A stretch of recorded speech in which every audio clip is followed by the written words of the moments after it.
People say that rock and roll is dying, but if Phil Campbell has anything to say about its outcome, then things may be different. Hi people and hello my Chili Con Carnage crew, it's Chili here for a 5-minute review on Phil Campbell and the Bastard Sons' newest album, Kings of the Asylum. When you have been the guitarist of Motorhead for over 30 years, then you know how to bring in some hard, rocky, no-nonsense riffs. Phil Campbell started his band shortly after the passing of Lemmy back in 2015, and while it's safe to say this is not Motorhead version 2.0, after all there was only one god and that was Lemmy, Phil certainly brings his flair to the band's camp. Kings of the Asylum is the band's third album, and while I haven't heard any of their previous songs for reasons I'll get into later, it certainly stands on its own merit as one hell of an album.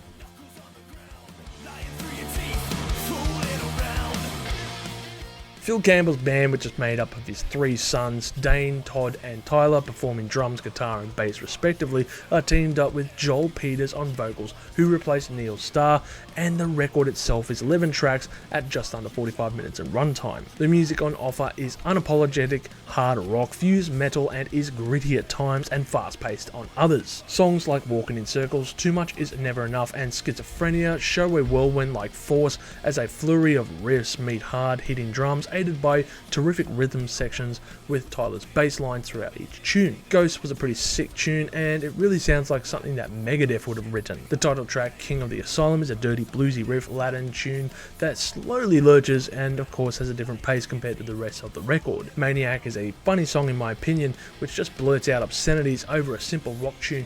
While it seems a bit goofy, it is hella fun. So of course, why wouldn't you just want to shout out F-U-C-K fuck you when this is played live? Sometimes the old motto of keeping it simple stupid is all that is needed.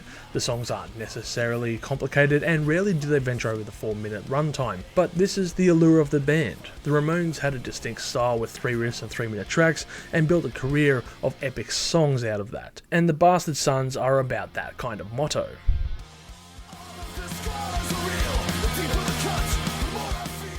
The reason I didn't really get into Phil Campbell at the time was, well, it felt a bit sore after Lemmy's passing. I have never seen Motorhead live, and I never will be able to. So at the time when Lemmy passed, I didn't listen to Motorhead for perhaps 2 years, and that was a really sore spot for me. And since I got this YouTube channel, well, there's a perfect reason to do so. To paraphrase a certain someone, we are the Bastard Sons, and we play rock and roll.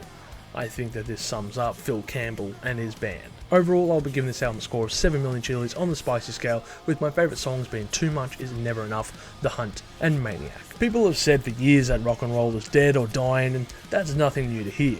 It's been a moniker since the 70s, and yet the genre is still going strong today. Phil Campbell and the Bastard Sons outright don't give a fuck and play rock and roll the way that they want to. Kings of the Asylum might as well be a family motto for the group at this stage as they just power forward. Thank you for checking out this episode of 5-Minute Reviews. Make sure to smash that like button, sub to us, and as always, you have a great day and stay spicy. Thank you for tuning in to this episode of Live Listen Erased. And if you have enjoyed this episode, make sure you share it with all your friends. Don't forget to subscribe to our Chili Con Carnage crew so you can get notified for all the future videos that we put out, as we put out videos every Friday. Also, we are on Discord, Facebook, Instagram and Twitter over at Live Listen Erased, so make sure to tune in over there. And don't forget to like this video so that our manager can stay very happy.